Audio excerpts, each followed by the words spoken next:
So ayun, good morning mga pare. Nandito tayo ngayon ulit sa Rosie Plaridel branch. Nandito may RFI sila dito ng version 2. Kuhaan natin ng video na to, yung RFI. Version 2 to mga pare. Ang kinaibahan daw, sabi nila, yung version 2 at version 3. Ang version 2 di keyless, yung version 3 di sose. Yun daw ang sabi nila. Di sose daw yung version 3. Ito yung mga pare. Ayan.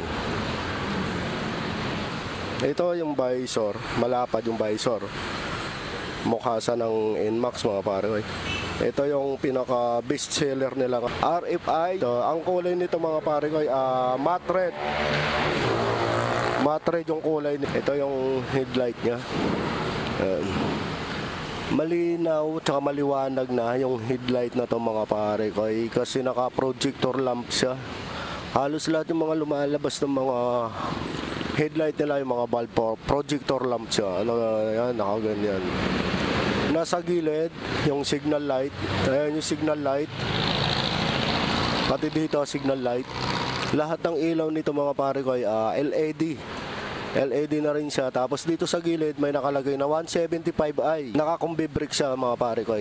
Combi brake siya. Yung gulong nito, malaki yung gulong nito. 110/70 by 13. Job type na rin siya mga pare, job type. Ito, kung nahihinaan man kayo sa ilaw nito, pwede nyong padagdagan nyo kayo ng mini driving light kasi maluwag pa yung sa harap.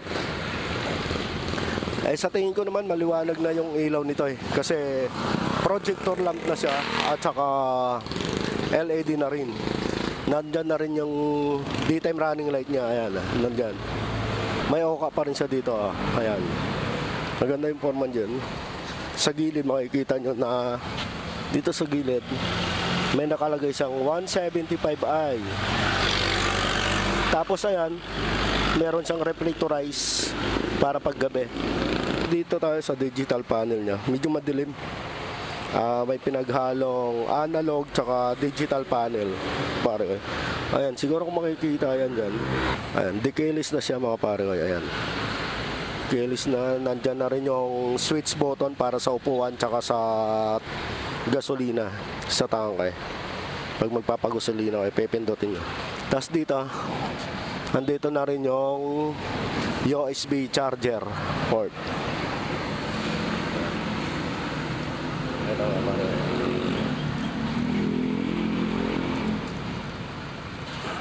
Dito sa upuan, yung tangke niya, yung tank.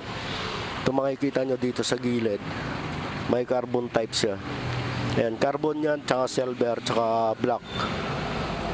Yan, ayan mga par. Tapos ito yung kulay niya, dito sa gilid.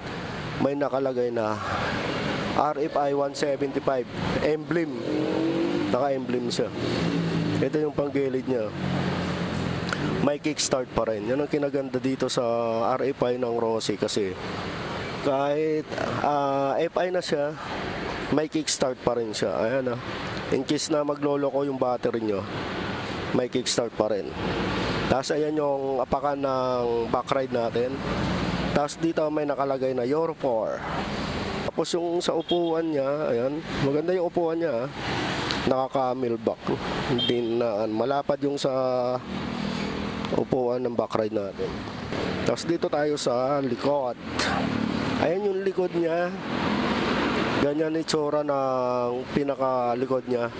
Andyan, dito yung signal light, kabilaan. Ayan yung brake light, stop light niya. Ito. Ang ano ko lang dito sa RFI kasi, yung dito sa likod niya, medyo maliit. Dapat nilaparan man lang nila yung fender dito. Ayan yung sa may anuan ng Rosie.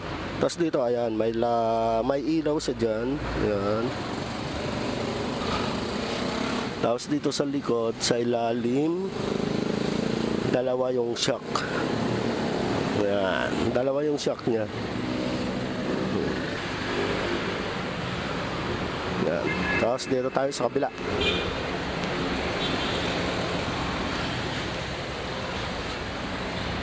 So dito sa kabila, ganun din makikita nyo, may nakalagay dyan na FI Euro 4. Ayan. Ganyan ang itsura niya. Maganda yung forma. Madami na rin gumagamit ito mga pare ko ng RFI.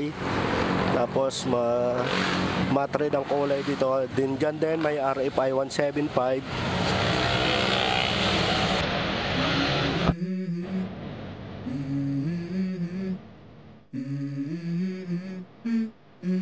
Let's go.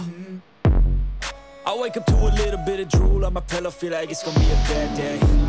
Yeah, I'm tired of shit, and the coffee ain't hit yet, damn, ain't that great. I don't wanna go to work, cause my boss is a jerk, and I'm not even that paid.